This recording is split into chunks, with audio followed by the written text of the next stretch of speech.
sommes engagés publics. Bonjour, bienvenue aux Engagés publics. Au micro, c'est Denis Martel. Cette semaine, nous vous proposons une entrevue avec Samuel Poulain. Aujourd'hui, aux Engagés publics, vous allez assister à un faux départ. Quand je suis arrivé au Cosmos, où j'ai fait l'entrevue avec Samuel, j'ai démarré mon enregistreur dès son arrivée. Samuel Poulain est une machine de communication et ça a commencé très fort. Donc, j'ai pris la peine de vous laisser ce bout qui n'était pas inclus dans l'entrevue. Un beau moment l'été pour prendre le temps de jaser, prendre le temps de discuter, puis en même temps se dire que c'est l'occasion de réfléchir. Est-ce que tu réfléchis, toi, l'été? Écoute, je pense pas prendre jamais vraiment de congé. Ouais. À ce point de vue-là, ça va être plus fort que moi. Ouais, c'est ça. Sauf, mais je pense que ce que tu veux dire, c'est le pas de recul. Hein. Ah oui, c'est incroyable. Tu sais, l'été, tout le monde ralentit. Le temps des fêtes et l'été. Le temps des fêtes, tout le monde ralentit en même temps. Ouais. Fait qu'on a chacun nos vacances, chacun nos moments à nous là, pour se reposer. L'été, pas tout le monde se repose en même temps, mais tout le monde réfléchit pas mal en même temps. C'est sûr que mi-août, septembre, on a de nouvelles idées. Tu peux pas arriver à revenir l'été par d'idées. J'adore les reprises. Oui. Moi, j'adore les reprises. Okay. Je ne sais pas, c'est drôle, puis c'est toi qui me le fais passer là, puis c'est vraiment pas dans... Mais je pense que j'ai toujours un petit moment d'angoisse, moi, quand ça slack. Puis que là, j'ai cette espèce de pas de recul-là, puis que là, je suis comme, un petit vertige, une petite angoisse qui...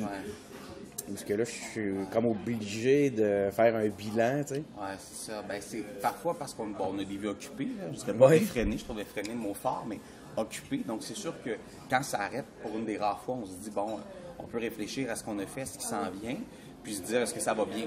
Est-ce que réellement ça va bien? Est-ce qu'on est content? Exactement. Donc, il y a des réflexions à avoir pendant l'été. Je suis en plein là-dedans, c'est vraiment bizarre. Tu arrives bam de même avec ça. Je suis là-dedans tout l'été. C'est fou, c'est fou. Écoute, je vais rien regarder là si ça enregistre bien. Pas de problème.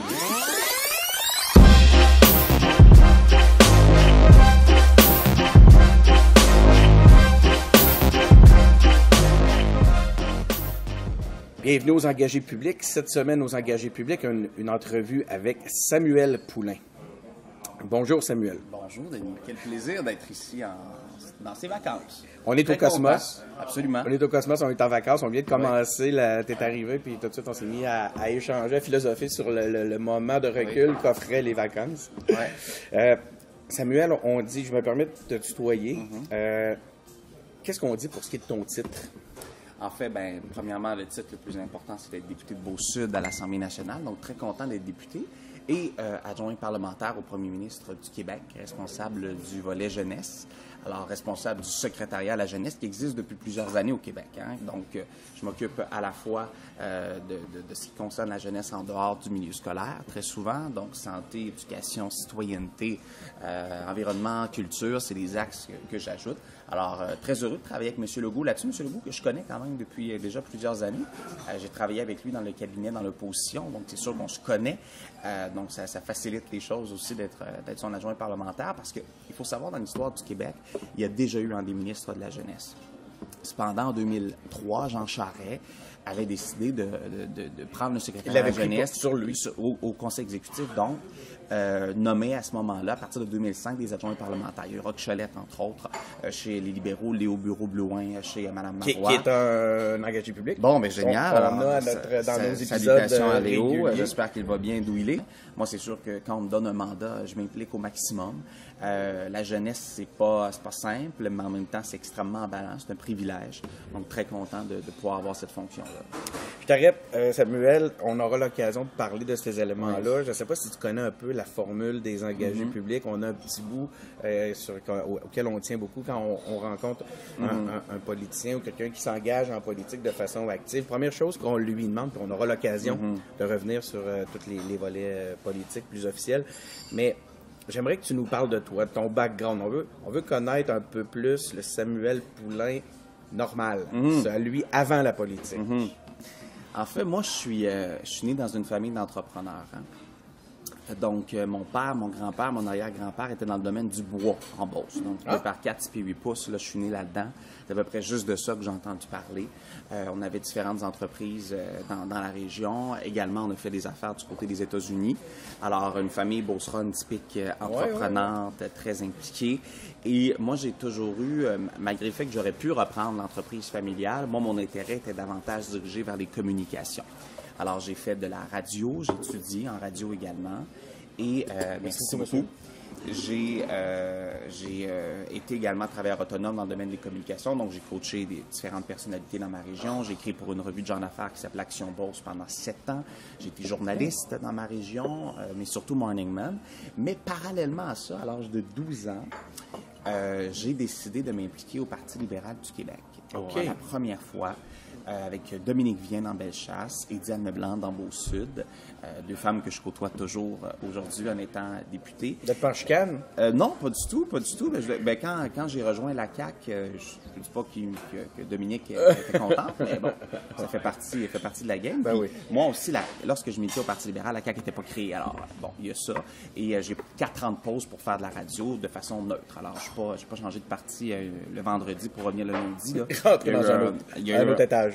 Un long moment d'arrêt, un long moment de réflexion de ce que je voulais pour le Québec, de ce que j'aimais, mais surtout très impliqué socialement. Tu sais, le parfait typique, le président du conseil des élèves au secondaire, impliqué dans tous les comités. Des fois, j'oublie ce que j'ai fait, là, mais je veux dire, j'ai toujours été largement impliqué avec un sens sociétal assez fort, que ce soit en radio où j'avais 7-8 invités par matin dans ma région, que ce soit dans les 4-5 dernières années comme attaché de presse au sein du caucus de la CAQ dans l'opposition. Alors, comme conseiller politique également. Donc, c'est sûr que j'ai toujours été très impliqué, très intéressé par la politique. Mais les intérêts varient. Moi, j'aime beaucoup l'automobile. Tu sais, c'est drôle de dire ça quand on parle d'environnement. Mais tu sais, moi, je lis le guide de l'auto à chaque année, du début jusqu'à la fin. Je changerai d'auto à chaque année. Malheureusement, j'essaie de le faire aux 2 ans, 2 ans et demi. Et tu vas-tu passer à la voiture électrique? Ben, je m'en viens à ça. Auprès des députés, on voit ça de plus en plus. Les photos de députés avec leur voiture électrique. Moi, j'ai 3000 km² dans mon comté, donc c'est quand même assez particulier. Donc, il faut que je pense à mon réseau de bornes électriques. Mais très passionné par l'automobile, la culture, puis un gars de gang, un gars d'amis, un gars qui foncièrement aime aider les autres. Quand on lit ta page Wikipédia, ça dit ça, il s'implique bénévolement en Beauce depuis toujours auprès de différents organismes. Je trouve que ça témoigne bien de ce que tu es en train de me dire. L'engagement semble être une valeur importante chez toi depuis longtemps. Oui, puis ma famille l'était aussi. Tu sais, mon grand-père, Jean-Denis Poulain, fondateur du Conseil économique de Beauce. Jean-Denis Poulain. Fondateur du Conseil économique de Beauce, qui existe depuis plus de 40 ans à Saint-Georges, qui aide les entreprises. Ma grand-mère était une des membres fondatrices des Norwil du côté de Saint-Georges également. Alors, tu sais, on avait une famille qui s'impliquait dans la région, qui se disait, il faut faire plus de choses, faut travailler ensemble. Mes parents, autour de la table, je veux dire, on parlait pas de nous, là, on parlait du nous collectif, de ce qu'était la société comme telle. Alors, tu sais, pour moi, l'implication en fait partie. C'est sûr que j'aurais pu continuer dans le domaine forestier comme ma famille était prédestinée. Mais ça, malgré caractère beauceron là-dedans. Ah oui, c'est sûr. Le collectif, on dirait que même au sein des beaucerons, même pour les beaucerons, c'est très fort. Être beauceron est un état d'âme, d'abord et avant tout. Okay? Et même des gens qui sont arrivés il y a 20 ans, il y a 25 ans en Beauce vont vous dire, mon Dieu, on sent la différence. Premièrement, des gens de caractère à la base. C'est pour ça que je suis particulièrement caractériel, des fois quérulent, parce que quand je tiens à mes enjeux, quand je tiens à mes dossiers, j'y vais très fort, je suis profondément déterminé. Même si j'ai 28 ans, je suis le plus jeune membre du gouvernement, je suis très, très, très déterminé. Ma région, la Beauce change actuellement, là, et c'est sans prétention. Depuis les derniers mois, il n'y a jamais eu autant d'argent qui a été investi dans mon comté. Autant de projets qui ont pris ou qui vont prendre son envol grâce au travail de notre gouvernement et bien évidemment de leurs députés, souhaitons-le. Et en même temps, oui, c'est un trait de caractère. On est des entrepreneurs, on est des gens visionnaires, on n'attend pas après le gouvernement, mais en même temps, on est aussi très fiers d'être Québécois. Les gens pensent qu'en Beauce, puisqu'on est près des lignes américaines, on a peut-être un sens international un peu plus développé dans la mesure où... Le commerce international est important. C'est sûr que c'est important chez nous, puis on a une autoroute à finir, puis on a bien des choses à faire, mais au-delà de ça, on est très fiers d'être Québécois, très fiers de la langue française, très fiers de notre valeur, de nos valeurs, de notre identité. Alors ça, c'est un trait de caractère également des Beaucerons. Mais de toute façon, quand tu regardes un peu l'histoire, le Québec, c'est le Québec a pu se développer grâce justement aux ententes de libre-échange. Ben oui, absolument. Avant, on était beaucoup plus dépendant de nos voisins canadiens directs. Oui. Maintenant... Effectivement, donc tu sais, la Beauce a profité de ça, mais en même temps, c'est toujours arrangé nous autres mêmes. Donc, c'est sûr que ce trait de caractère-là, je l'ai. Je suis quelqu'un de profondément déterminé et j'aime les régions du Québec. Tu sais, vois-tu, je suis en vacances, je m'en vais dans Charlevoix dans les prochaines heures. Je m'en vais à Gaspésie, Rimouski. Pour moi, les régions du Québec, c'est trippant. Tu sais, moi, je vais faire une confidence, je suis pas un gars qui aime voyager à l'international. Alors que notre jeunesse voyage beaucoup, là. J'y vais, là. Je me promène, j'essaie de faire un voyage par année, des fois un voyage aux 2 ans. Puis comparé à mes amis, je suis le gars qui voyage le moins, là. Premièrement, j'ai pas le temps. Puis deuxièmement, pour moi, tout est au Québec, tu comprends? Tu sais, oui, ça prend une ouverture sur le monde, ça prend une vision internationale, mais j'aime profondément être au Québec. Moi, tu m'annonces que ce soir, on va souper dans un petit village, puis c'est pas péjoratif quand je le dis, là, dans une petite municipalité, avec son charme, je triperais, tu sais. Alors ça, j'aime beaucoup ça. Puis la politique permet ça, parce que moi, je suis un campaigner. Okay? Moi, là, la campagne fédérale est à nos portes. Là. Ah, ce que j'aime ça. Moi, j'ai des papillons dans le ventre. J'aime faire campagne, malgré le stress, malgré tout ce qu'on doit penser, tout ça. J'adore ça. Ouais. Je suis obligé. Faut que je t'arrête ou que je réoriente des fois. Écoute, pas de problème. Je pourrais te laisser aller. J'aurais pu mettre juste la machine sur la table, peser sur record, puis m'en aller. C'est ton rôle. Puis te laisser aller. C'est bien ton rôle. C'était-moi le fun. J'aimerais ça revenir juste sur les aspects de progrès social. Pour toi, là, je t'entendais sur l'importance, juste avant qu'on commence à parler un peu de la Beauce, tu m'amenais vers cette piste-là. Au point de vue du progrès social puis de la justice économique, est-ce que tu penses qu'on est allé trop loin ou est-ce qu'il y a encore du chemin à faire, justement? Je pense pas qu'on est jamais allé loin en progrès social ou en justice économique, là. Je pense que quand tu regardes l'histoire du Québec, chaque chose qui a été faite dans un contexte très précis. Dans des moments précis. T'sais, il arrivait quelque chose, les gouvernements étaient sensibles à une orientation, là, peu importe la bannière politique. Fait que je pense que non. Là où moi je suis très préoccupé, c'est l'égalité des chances qui n'existe pas encore, une fois, au Québec. C'est pas vrai qu'un jeune en Abitibi a les mêmes chances qu'un jeune à Montréal. C'est pas vrai que l'accès à l'emploi est le même, que la possibilité de sortir de la pauvreté est la même au Québec, peu importe où nous vivons, dans quel contexte on est. C'est pour ça qu'on aura beau être critiqué, mais la prématernelle 4 ans, pour moi, est en trame directe avec l'égalité des chances. Là. De dire, plus tôt possible, tu es à l'école, donc tu as une possibilité de réussir. On nous dit que ça commence dès le tout petit, quand on est des tout petits. Exactement. Et c'est pour ça qu'on dit on va le développer partout, peu importe le salaire des parents, peu importe les conditions, parce que des dysphasiques, aphasiques, apraxiques, là, ça se développe, peu importe le salaire des parents. Là. Alors, ça, moi, je suis fier de ça.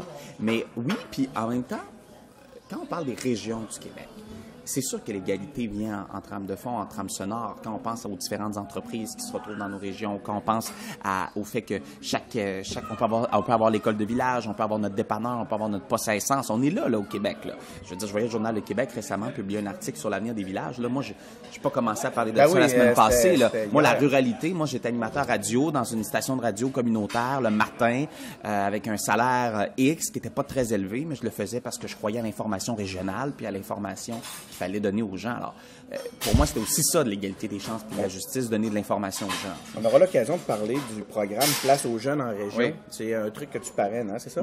Mais on va y revenir tantôt. J'aimerais ça que tu reviennes pour l'instant sur... Puis tu as commencé à nous en parler tantôt en parlant de Mme Vien. Peux-tu nous parler un peu de ce qui t'a amené en politique puis de ton parcours militant? Écoute, là, tu nous dis que tu es un campaigner. Oui. Écoute, c'est hyper concret. 6e année.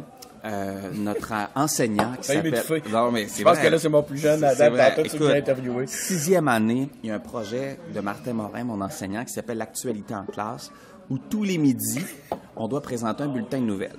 Moi, je dîne à la maison le midi parce que j'habite proche de l'école, donc j'arrive toujours le dernier pour choisir le sujet. Quel sujet qui reste dans un bulletin de nouvelles que personne ne veut couvrir? La politique.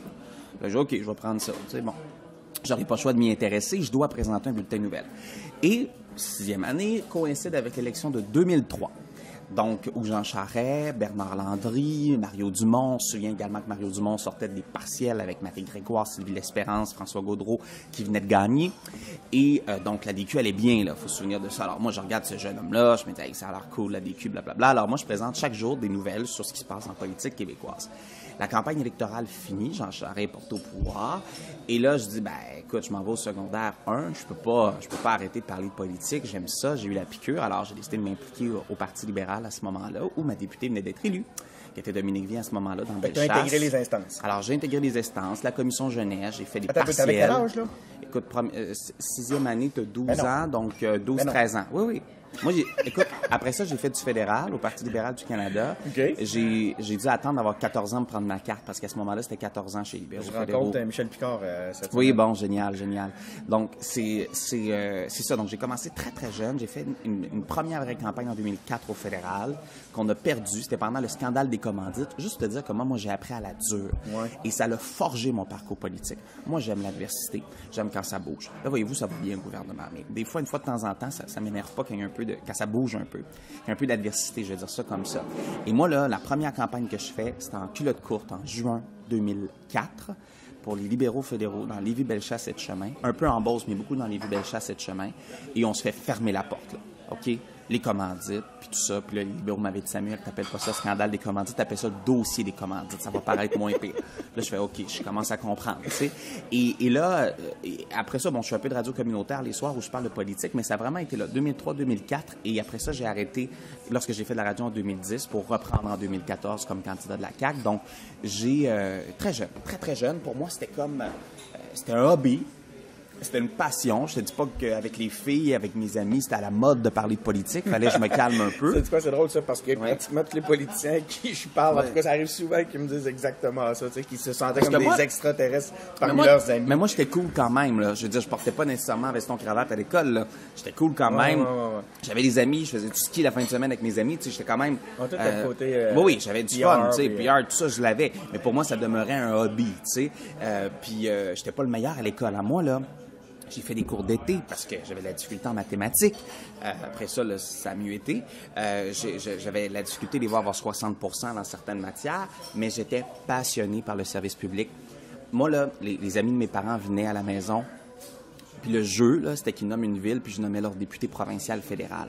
Parce que je connaissais les 125 par cœur, comprends-tu? Tu me dis, dans deux montagnes du Parti québécois, c'était Hélène Robert qui a été, là, je te dis ça de mémoire, qui s'est pas représentée en 2008, je crois. En tout cas, tu sais, puis là, quand il y avait à Mané, c'était minoritaire, fait que ça changeait à chaque un an et demi, fait que là, fallait que je me mette à jour, tu sais.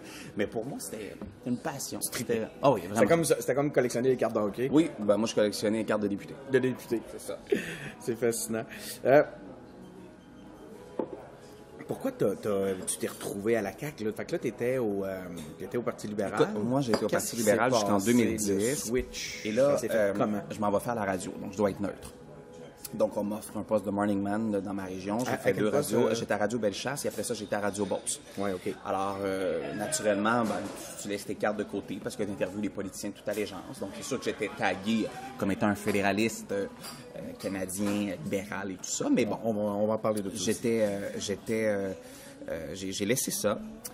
Et donc, je fais la radio pendant 4 ans, j'anime des débats, je fais tout ça. Et là, bon, la CAQ est fondée en 2012. Je suis à la radio, je reçois François Legault, puis je lui demande un peu qu'est-ce qu'il veut faire, en quoi il croit pour le Québec, en quoi lui il serait meilleur que ce qu'on a connu dans les 30, 40, 50 dernières années. Puis la CAQ me passionne. Je te dirais que j'ai trouvé le projet intéressant, le bilan intéressant.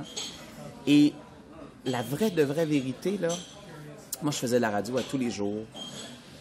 Pendant la commission Charbonneau. Un peu bastarache, mais beaucoup Charbonneau. Ouais. Et à tous les jours, j'allais aux nouvelles pour me parler de corruption puis de collusion. Puis comme journaliste, comme membre des médias, je me disais, hey, si j'ai un jour à refaire la politique, ce ne sera pas que ces vieux partis-là. Oh, regarde de quoi ça a l'air.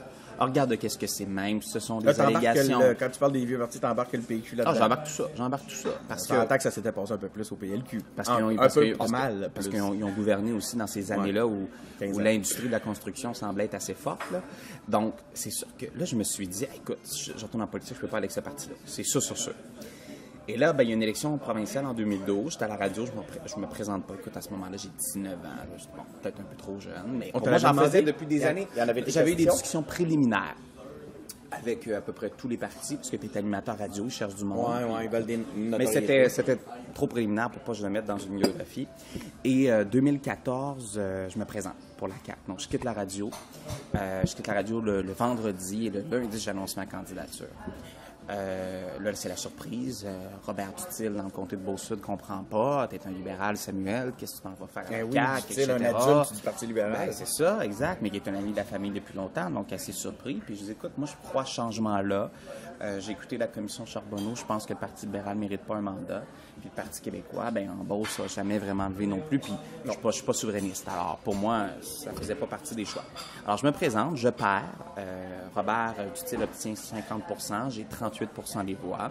Donc, plus jeune candidat au Québec a obtenu encore un plus gros score, c'est 38 % des voix à 21 ans. Une campagne électorale qui, souvenons-nous, la CAQ est à 13 % au début, a fini à 21 %. Et je remercie la vie d'avoir perdu à ce moment-là. Tu t'en rends pas toujours compte au moment venu, loin de là, mais ça m'a permis de travailler sur la colline parlementaire pendant près de 5 ans. Et c'est là où j'ai appris le plus sur la game, sur la machine, sur les relations avec les médias, sur la tribune parlementaire, sur la relation avec un caucus de députés, sur la fonction de député elle-même, dégager la crème, je sais pour le caucus, moi. Donc, je travaille avec les 20 députés de la CAQ. Je travaille beaucoup avec M. Legault, mais avec surtout le caucus de la CAQ, Éric Kerr, François Paradis, Nathalie Roy, Simon Jolin Barrette. Tous ces gens-là à essayer de montrer une équipe. Parce que le défi de la CAQ, souvenons-nous, c'était il n'y a pas d'équipe, Legault. Il n'y a pas d'équipe. Le nombre de fois. Alors, Jean Sam, ton but, c'est que l'équipe soit montrée. Alors, c'est sûr qu'on ne peut pas montrer les 20, mais on essaie de montrer des principaux joueurs, un 4, 5, 6. Fait que tu faisais de la stratégie en communication. Absolument. Donc, c'était ton domaine. Ben, c'est ça qui était ce que je faisais. Et donc, c'est ça. Donc, tu sais, des Simon Jolin Barrette en 2015-2016, quand on sort sur des histoires très précises, puis là, on commence à le voir aux nouvelles. Puis là, un autre soir là, un autre soir là, un autre soir là, bon, on commence à forger des personnalités. Donc, tous les points travaillés, stratégiquement planifiés, qui nous amènent tranquillement à construire la notoriété de l'équipe. De ton équipe. De l'équipe. Exact. De votre équipe. Parce que de mon équipe, c'est rendu mon équipe, c'est sûr. Et en même temps, j'ai toujours été un gars qui, contrairement à beaucoup de stratèges politiques, puis je sais qu'ils sont nombreux à vous écouter, là, qui sortaient de la boîte dans l'opposition, dans la mesure où moi, je suis un gars de terrain, j'ai toujours été sur le terrain. Moi, pendant 4 ans, je savais que je voulais me représenter dans Beauce-Sud, j'avais une bonne idée de le faire. Donc, toutes les fins de semaine, j'étais sur le terrain. Donc, ça a aidé mon travail de conseiller politique parce que quand j'arrivais au bureau, je pouvais vous dire exactement ce que les Québécois pensaient. Tu sais, ce que les Québécois voyaient, visualisaient, conceptualisaient, et non pas de juste passer ces fins de semaine avec ta blonde ou des amis universitaires, comprends-tu? Il faut toujours rester proche des préoccupations des Québécois. Et ça, la CAQ, on le fait très tôt. Pas juste les députés, mais également les membres de l'équipe. Quand on a été des premiers à promettre le 3e lien, il faut se souvenir de ça, là. Quand on s'en faisait parler, moi, je dis non. Quand tu parles aux gens sur le terrain, ils y croient foncièrement. Alors, je pense que ça a forgé un peu le trait de caractère du parti politique et de nos députés d'être proches des préoccupations du monde. Moi, j'ai fait la première partielle avec François Paradis dans Lévis. J'ai été prendre sa photo avec lui quand Christian Dubé a quitté en 2014. J'ai fait cette partielle-là. J'ai fait celle de Justine Cazin dans Chauveau comme attaché de presse. Moi, j'allais faire les partielles, beaucoup. Ça m'intéresse beaucoup, ce point-là, parce que j'ai cette fameuse, cette appellation-là du monde normal. C'est pas péjoratif. Puis il y a plein de tripeux d'anthropologie qui me disent que je suis dans le champ quand je parle de ça. J'y crois, je pense que ça existe. Puis quand tu dis, c'est de ça que je parle, quand vous êtes proche des préoccupations, puis j'ai mon collègue de podcast, Benoît Tardy, qui disait l'autre fois qu'à un moment tournant pour la CAQ, c'était quand M. Legault a dit les Québécois sont tannés des donneurs de leçons. En parlant de Philippe Couillard. Oui, puis nous autres, on s'amuse à embarquer même Lisée là-dedans, mais ça vous caractérise, hein, justement, cette fameuse façon. Il y a quelque chose que vous comprenez des Québécois qui ne semble pas avoir été compris dans les establishments. Tu as totalement raison. Quand Philippe Couillard a dit qu'on soufflait sur les braises de l'intolérance, qu'on questionnait le seuil d'immigration, et là, on a dit on est tanné que vous nous donnez des leçons. Quand Philippe Couillard a toujours été... le salaire des médecins. Je me souviens, le salaire des médecins, qu'on ne comprenait pas pourquoi les médecins gagnaient autant cher, qu'on n'avait pas compris. Ben oui, regarde, nos préposés, nos infirmières gagnent moins que nos médecins, ça n'a pas de bon sens. Tout geste, toute décision, toute phrase qu'il faisait a été, pour les Québécois, un éloignement, un fossé qui s'est creusé. Et le clou a été le 75 $ en campagne, le 75 $ d'épicerie par semaine. Les libéraux, encore aujourd'hui, nous disent qu'ils ont été mal compris, etc., etc. À la fin de la journée, là, les Québécois, ce qu'ils ont compris, c'est que Philippe Couillard pensait qu'avec le peu de salaire, à 75 $, tu peux faire ton épicerie. Donc, encore une fois, il était déconnecté, complètement déconnecté. Alors, oui, on a cette capacité-là. Et comme staff politique, moi, je carburais à ça, à se dire, qu'est-ce que les Québécois pensent? Je te raconte une anecdote rapidement. Un matin de tempête. J'arrive au bureau, les écoles sont fermées, puis là, je dis aux gens... Excuse-moi, ton anecdote est dans quelles circonstances? J'étais attaché de presse. T'es attaché de presse. J'étais attaché de presse. J'arrive le matin, parce qu'on se réunit toujours très tôt, là, quand la chambre siège, c'est autour de 6h45 là, de mémoire. Et là, j'arrive, je dis, là, aujourd'hui, les Québécois vont pas travailler, puis sont pas à l'école, sont devant leur télé, écouter le CN. J'ai dit, ça va parler de la tempête toute la journée. Si on veut être des nouvelles, il faut poser une question sur la tempête. Ben, tu sais, Sam, je veux dire, c'est-tu la fameuse tempête, parce que ça mourait, ça... Attends, là, mais à 6h30 matin, il n'y a pas ça, il n'y a pas de ça. Mais je dis, non, si on veut être aux nouvelles, il faut être sa tempête. Tu sais que les grands intellectuels t'auraient regardé de haut d'avoir dit un truc comme ça, là. Il y en a qui m'ont regardé de haut, mais moi, j'y croyais. Puis là, c'est bien avant Laurent Lessard, tout ça, là, OK? J'ai dit, on pose une question sur la tempête, on essaie de trouver une route au Québec, là, que ça s'est mal passé, ou une charrue, n'importe quoi. J'ai dit, on pose une question sur la tempête. Puis là, ensemble, là, on a des dossiers de prêt en santé, en éducation, des temps d'attente, on a plein de choses. On pose une question sur la tempête. Non. La journée avance un peu, j'ai pas gagné mon point. La journée avance un peu, et là, Laurent Lessard sort. Où il est 8 h le matin, déboussolé. Il vient de se lever. Je sais pas trop ce qui s'est passé la veille. Mais là, le taureau de 13, ça commence à lever tranquillement. Pas. Là, je dis, hier, on pose une question. On dit oui, on va poser une question. Fait que là, on pose des questions sur le taureau. Et là, ça a levé. Puis écoute, une tempête, pour la première fois, je pense, l'histoire du Québec, une tempête, au-delà de la crise du verglas, là, mais une vraie tempête, là, comme on connaît au Québec. Tempête comme on regarde en traverser plein. Oui, exact. A été un enjeu politique pendant 2 semaines. Au Québec, peut-être même 2 mois. Comprends-tu? Alors, oui, ils l'ont échappé, mais c'est là où il faut rester proche des préoccupations des Québécois. Tu sais, très tôt. Moi, je m'attends, je me dis aujourd'hui, ils pensent quoi, comment ils sont. Puis ça, moi, ça m'a carburé comme staff politique. C'est un bel exemple.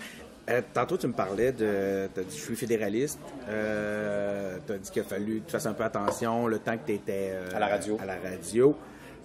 C'est quoi ta vision du Québec, d'être québécois? Parce que là, tantôt, on va en reparler, mais on va y revenir, OK, sur les aspects tu t'es donné une mission au point de vue du nous. Tu as commencé à m'en parler tantôt. Mais c'est quoi ta vision du Québec? C'est quoi être québécois? Puis essaie de me mettre ça dans le contexte canadien. Ça, c'est quelque chose qui m'intrigue dans toutes les valeurs nationalistes que vous mettez de l'avant. Bon, j'étais fédéraliste. Quand j'étais militant au Attends, tu as dit j'étais? Oui, j'étais, je l'ai dit tout à l'heure aussi, j'étais fédéraliste quand j'étais à la radio, puis parce que j'étais un ancien militant libéral et tout ça. À ce moment-là, le nationalisme québécois, pour moi, il n'était pas encore incarné. Là, mais un nationaliste, t'es aussi un fédéraliste dans votre contexte, dans le contexte caquiste. Ben écoute, on peut mettre des étiquettes comme on veut. Moi, ce que je te dis à titre personnel, en vieillissant, j'ai toujours été fier d'être Québécois. Okay? Je suis profondément fier d'être Québécois. Mais en vieillissant, je suis de plus en plus fier d'être Québécois. Okay? Et parce qu'on réfléchit, parce qu'on apprécie davantage le Québec. Et je suis donc nationaliste. D'abord Québécois, à l'intérieur du Canada, bien évidemment. Et pour moi, premièrement, ce débat-là, je vais te le dire bien honnêtement, là, je suis plus capable. Okay? Dans le sens, c'est souverainiste de bord, les fédéralistes de l'autre, je suis plus capable, on n'est plus rendu là, les Québécois veulent rien savoir, etc.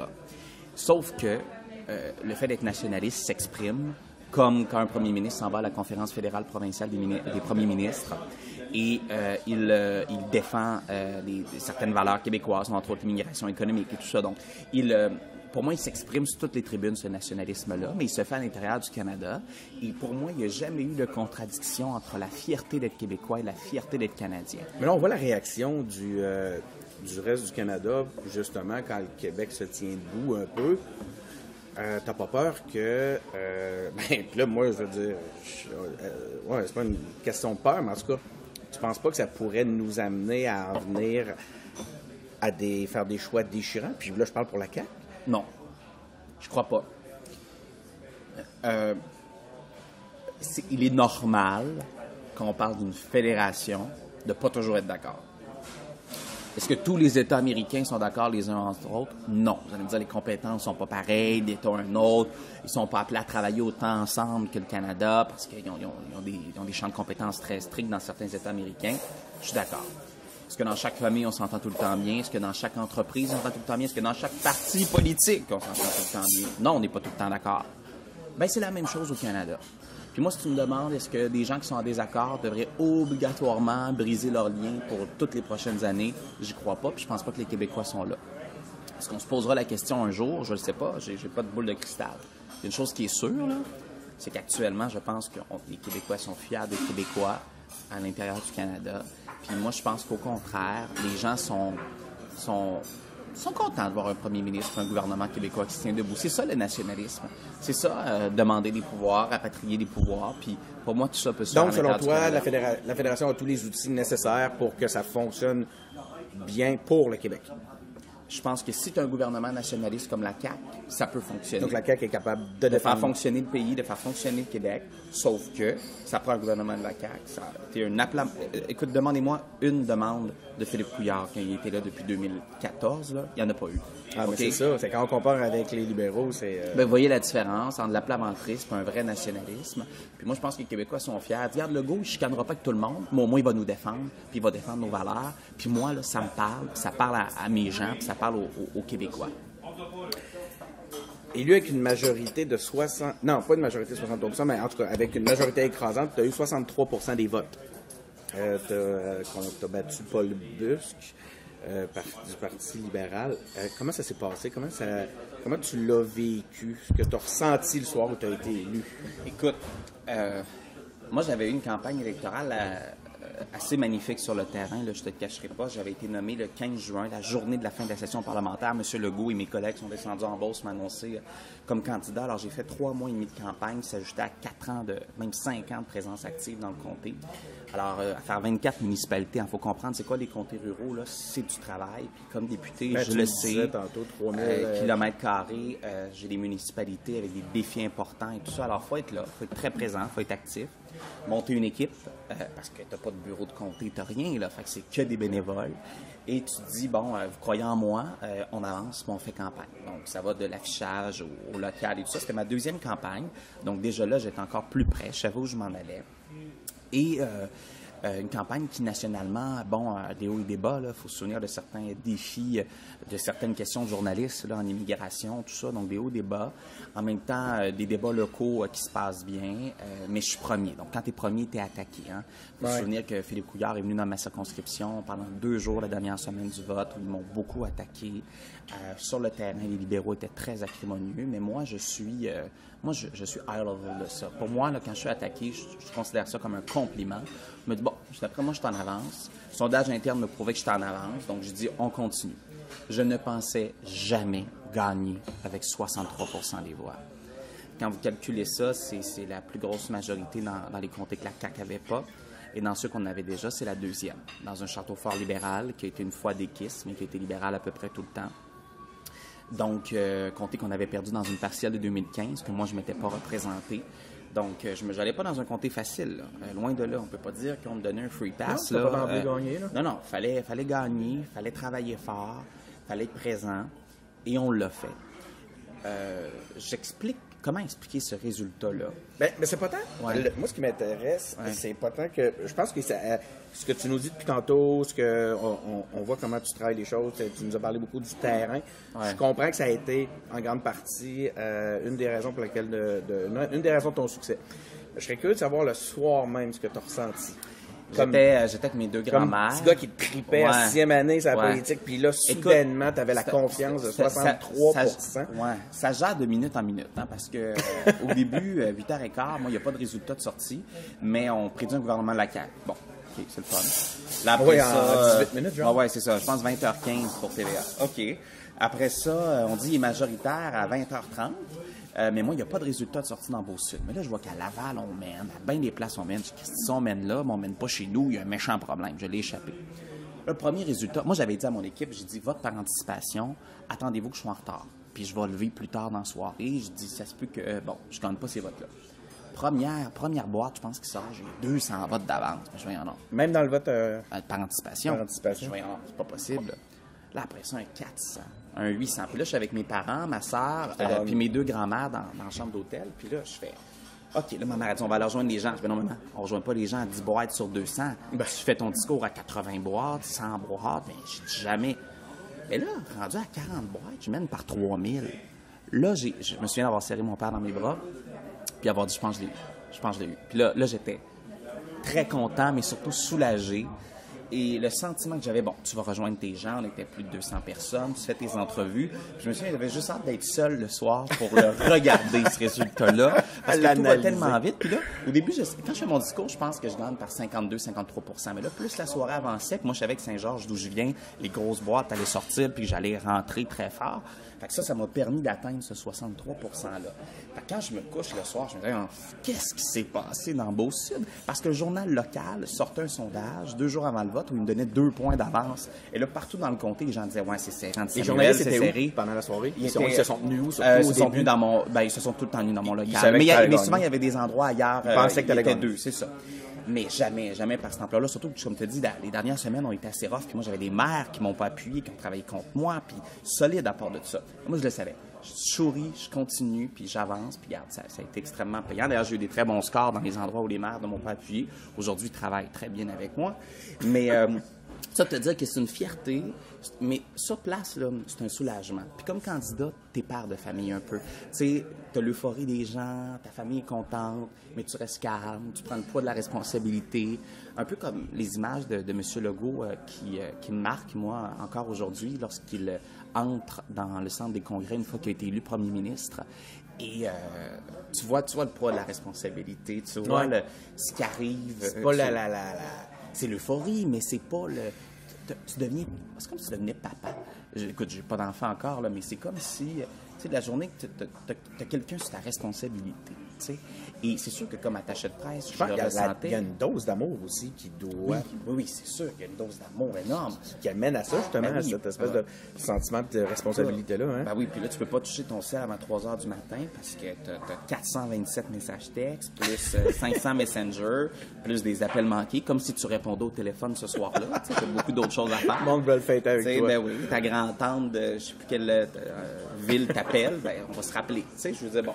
Alors, c'est sûr qu'il y a ça qui est extrêmement enivrant, mais tu deviens père. Tu sais, je te comparerais un peu à ça, parce que tu as une responsabilité qui vient avec. Mais c'est trippant. Ça change quoi?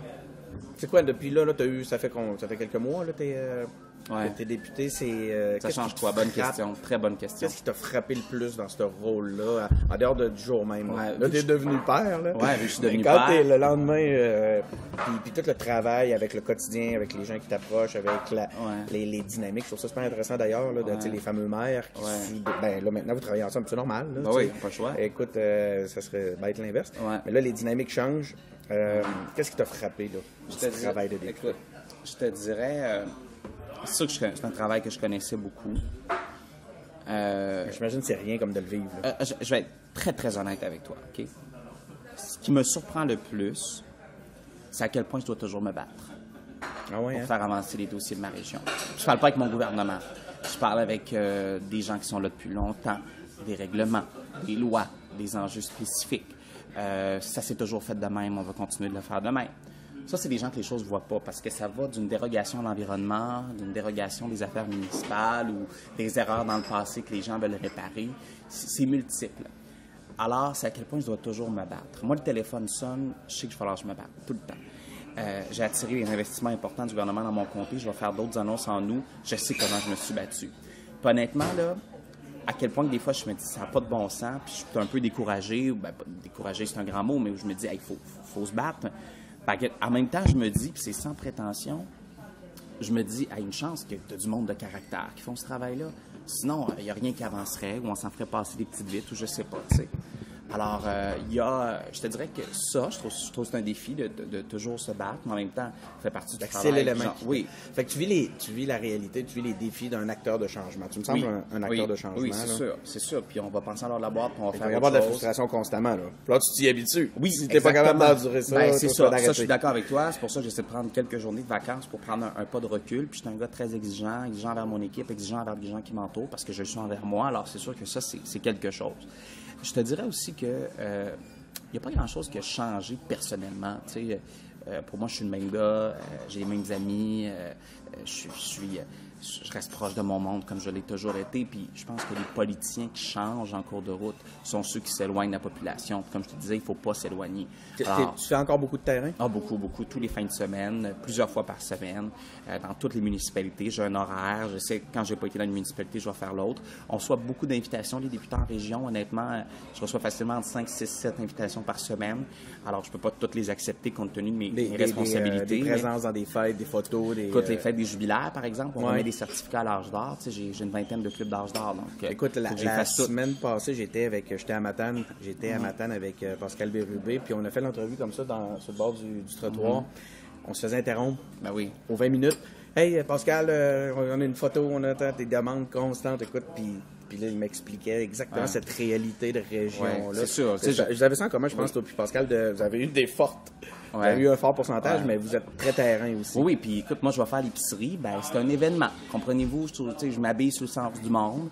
Puis, même si c'est pour aller acheter mon yogourt grec, ben, je veux dire, je m'attends à ce que ça prenne un certain temps. Je suis beaucoup en retard. Très souvent, je suis en retard parce que je me fais arrêter. Là, je dis à mon adjoint, ben, c'est parce que je suis allé faire le plein. Donc, il y a 2 personnes qui m'ont interpellé. Donc, c'est pour ça que je suis en retard. Ben, ils le savent. Ils le savent très bien. Ils doivent être en train de te tirer sa manche. Ben oui, ils le savent, mais ça fait partie de ça. Et moi, ça me dérange pas parce que j'aime les gens. Puis honnêtement, là, je te le dis, si tu viens en politique juste pour un sujet, je te l'ai déjà dit, si tu viens en politique pour un sujet, que ce soit c'est pas juste ça, là, mais tu sais, je comprends l'idée. Juste un enjeu là, spécifique, que ce soit le décrochage scolaire ou un meilleur salaire pour nos préposés qu'on doit tout faire, là, soit dit en passant, là, mais tu seras jamais un bon politicien. Il faut que tu sois absolument ouvert sur les sujets, ouvert sur le monde. Là. Moi, il faudrait que tu viennes une journée dans un bureau de comté quand je te dis ça, parce que moi, c'est une demi-heure par demi-heure, OK? Parce que sinon, j'ai pas le temps, là. Tu sais, je suis avec les reconstructeurs de véhicules accidentés qui vivent des défis. Après ça, il y a trop de chevreuils à tel endroit, il faudra augmenter la chasse aux chevreuils. Après, tu sais, j'ai tout ça, là, ben, dans la même avant-midi, puis on doit faire des suivis, on doit avancer, il faut donner des réponses aux gens. Alors, mais en même temps, moi, je considère ça comme très grisant aussi, t'sais. Oui, c'est ça. Ouais. Ça amène... t'es dans l'action. Ah oui, c'est sûr. Puis il y a rien de redondant, je peux te dire ça. Adjoint parlementaire du premier ministre du Québec, responsable du volet jeunesse. C'est quoi exactement cette affaire-là? Le secrétariat à la jeunesse existe depuis 1983. Fondé par qui? Fondé par... C'est sur Robert Bourassa, de mémoire. Très sur René Lévesque, mais de mémoire, c'était une impulsion qui avait été nommée lors d'un sommet de la jeunesse qui s'était tenu dans les années 80. Moi, je suis toujours en tête Robert Bourassa, mais effectivement, ça fait plus avec les années de René Lévesque. Est-ce qu'on crée qui sort de ça? Ou c'est oui. Un truc un peu cute que tu associes au premier ministre? Puis... Ben, très bonne question. C'est 300 millions sur 5 ans. Ben là, on est à 250. Je vais le faire monter à 300 millions sur 5 ans. Pas banal. On finance beaucoup d'organisations jeunesse à travers le Québec qui sont souvent en dehors du réseau scolaire. Alors, moi, c'est sûr que quand je suis arrivé en fonction, le 8 novembre, comme adjoint parlementaire au premier ministre, je rencontre les gens du secrétariat à la jeunesse qui sont exceptionnels. Et donc, j'ai mon sous-ministre à la jeunesse. Et là, je le rencontre et on me présente tout ce qu'on fait, puis les choses formidables qui sont faites. Que ce soit, par exemple, pour encourager les jeunes à devenir de meilleurs citoyens, donc avec l'Institut du Nouveau Monde. Bref, on finance à peu près 300 ententes annuellement, entre autres les Carrefour Jeunesse Emploi. Il y a différentes organisations qu'on aide, la jeunesse, que ce soit pour le start-up, entre autres, en entrepreneuriat, Ose entreprendre. Alors, on est beaucoup là-dedans. C'est sûr que il faut que ça reste parce que les maisons de jeunes, entre autres, le regroupement des maisons de jeunes qui aident beaucoup de jeunes, on les finance, les auberges du cœur aussi. Alors, il y a beaucoup d'organismes qu'on aide, qu'on finance. Et c'est sûr que moi, dès que j'ai été nommé, ben, je les prends à bras-le-corps. Alors, avec mes collègues députés, là, c'est sûr que quand il y a des dossiers, quand il y a des enjeux, de la jeunesse, je suis aussi le chien de garde de ça. Je tente de les faire avancer, Il n'y a pas un progresser. ministre associé, je suis en train de regarder, là, il n'y a pas un ministre qui est responsable aussi, jeunesse. C'est le premier ministre. Carrément. Il y a un ministre délégué à la protection de Ouais. la jeunesse, Ah, la Lionel protection. Carman, pour que les centres pourquoi jeunesse... pas, alors, donc, ma question est la suivante, pourquoi pas carrément un ministre de la jeunesse? Ben, je t'ai demandé, c'est le premier ministre qui Toi, tu l'est, sais, c'est tu le vas premier donner un ministre. ministre Non, un non, jour, ben hein? non, pas Oh du oui. tout, pas du tout, pas du Ben tout. oui. Moi, c'est la prérogative du premier ministre. Je suis très Non, heureux non, comme mais adjoint parlementaire. Là, je le sais, je dévie sur d'autres choses. Mais tu es en ligne droite vers ministre, premier ministre. Écoute, moi, le premier ministre, jamais. J'ai zéro cette ambition-là. Zéro cette ambition-là. J'ai beaucoup de respect pour ceux qui l'ont fait. Puis, honnêtement, c'est des jobs assez exceptionnels. Puis, sais-tu quoi? Pour moi, puis je te dis, c'est vraiment pas cliché ce que je vais te dire là. Ce qui me permet à la jeunesse, le travail que je fais, ça me permet de faire de l'environnement. Ça me permet de faire des relations internationales. Là, je m'en vais à la conférence fédérale provinciale des ministres de l'Éducation. Je représente le gouvernement du Québec.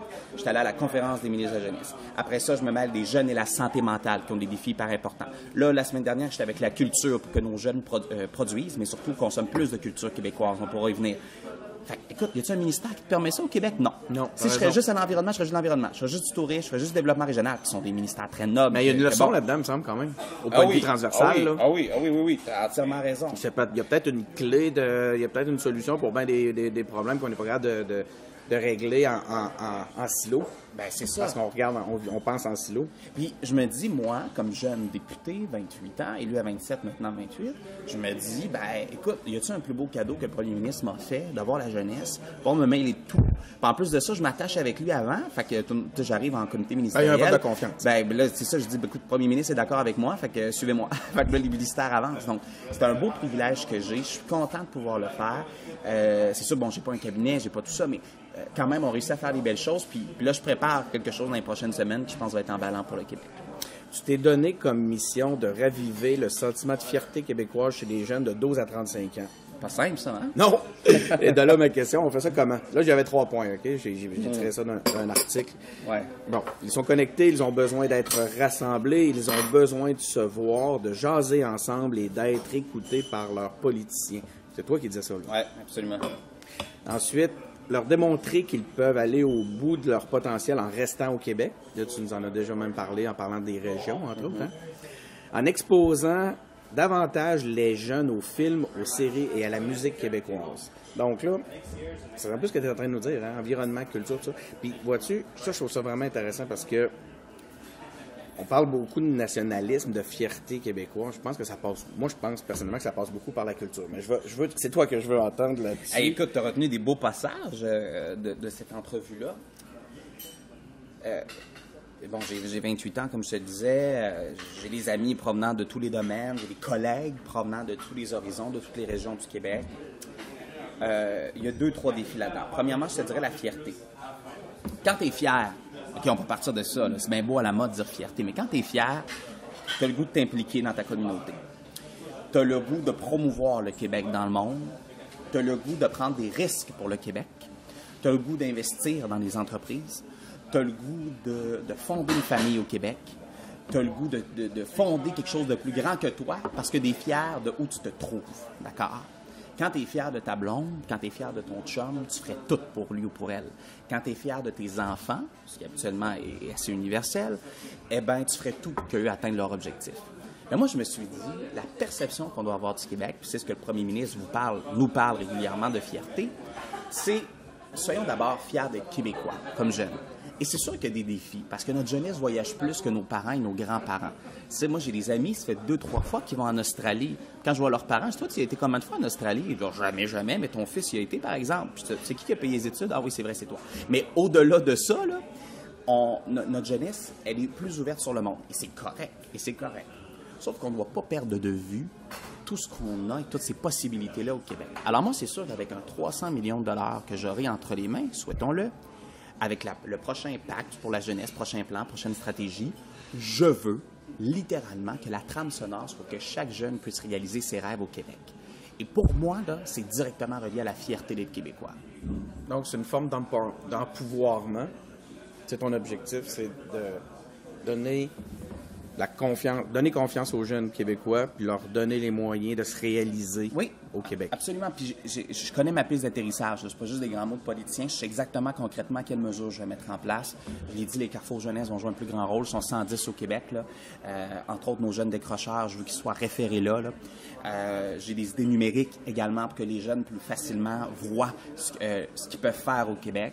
Donc, je connais ma piste d'atterrissage. Je vais quand même aller en consultation cet automne. Je vais tenir 5 journées sur la jeunesse dans différentes villes au Québec où je vais écouter les jeunes, là, même le soir. J'ai dit, on va faire ça aussi. On va faire ça de midi à 19h. Là. Je veux que les jeunes, après l'école, viennent nous dire ce qu'ils veulent du Québec. Puis je veux qu'ils soient fiers de leur Québec. OK? Donc, c'est sûr que ma trame sonore, elle est là.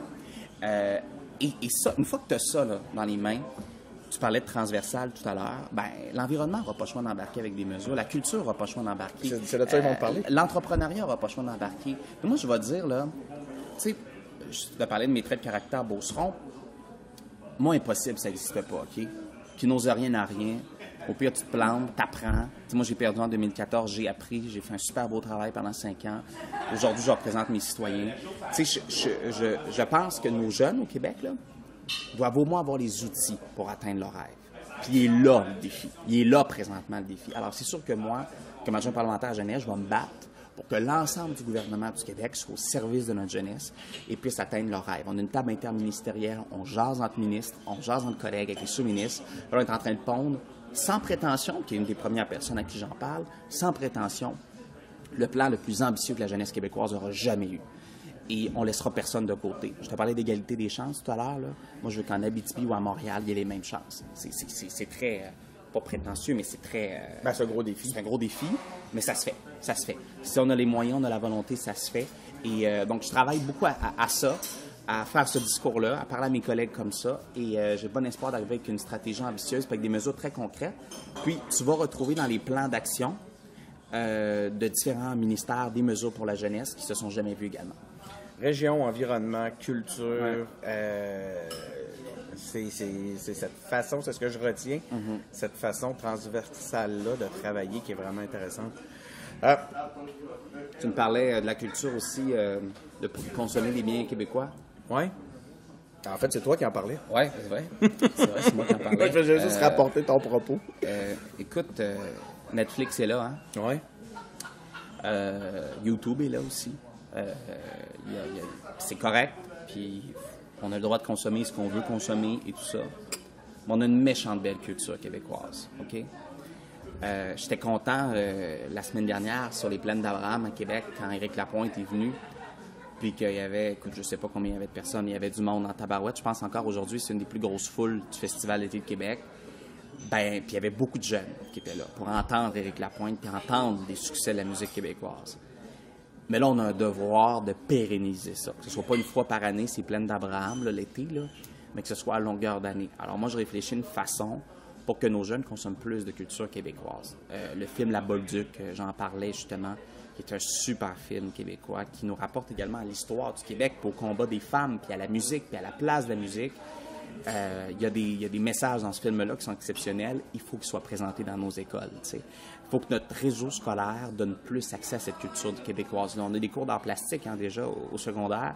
Il faut parler de Luc Plamondon, il faut parler de c'est quoi l'écriture d'une chanson, du choix des mots, de la façon dont on s'exprime, de cette langue française qui est si importante. Tu vois la trame, la fierté qui revient toujours.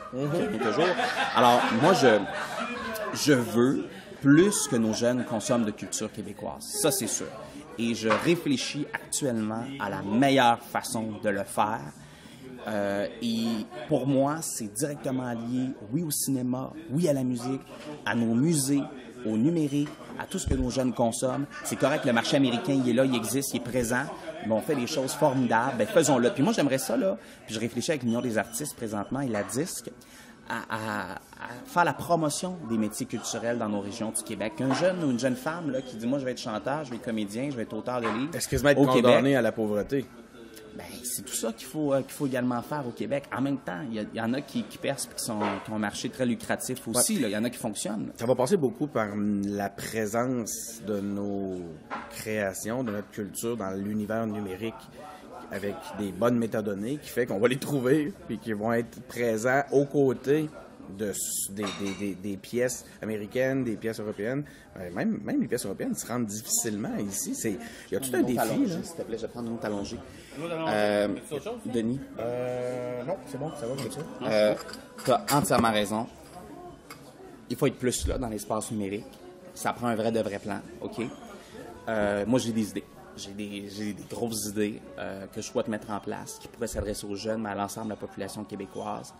Je crois à la possibilité de créer, de fédérer, d'unir des gens autour d'un projet commun. Écoute, on est le seul îlot francophone en Amérique du Nord, là.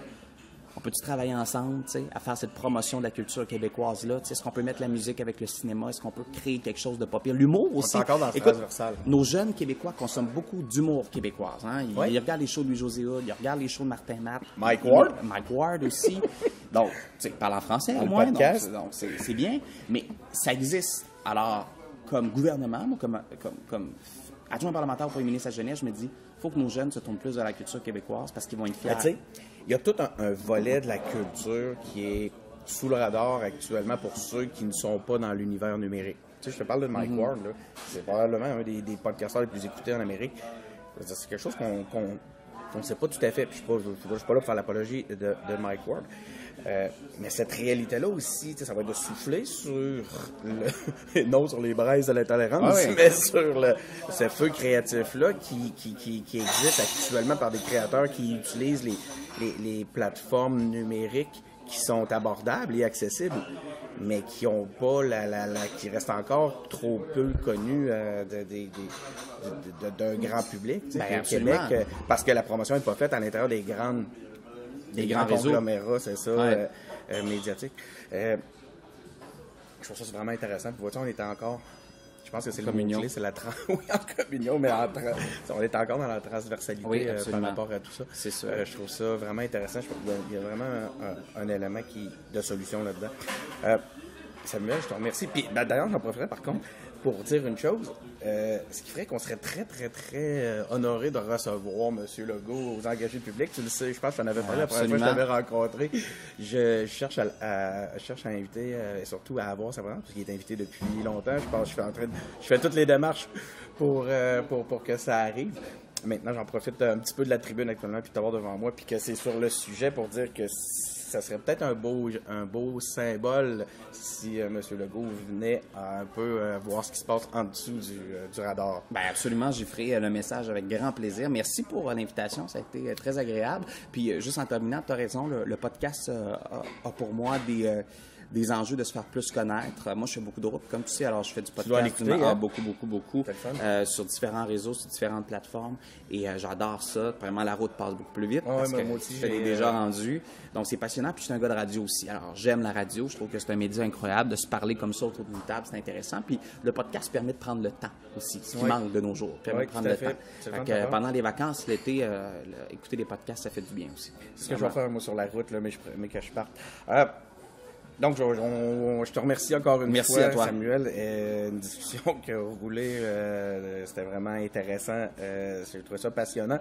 Pour les auditeurs, merci beaucoup d'avoir été à l'écoute. Suivez-nous sur nos différentes plateformes, Facebook, Twitter, SoundCloud, YouTube. On est partout. On est même sur Spotify. Allez sur notre site web, engagépublic avec ds.com, et on se revoit bientôt. Merci.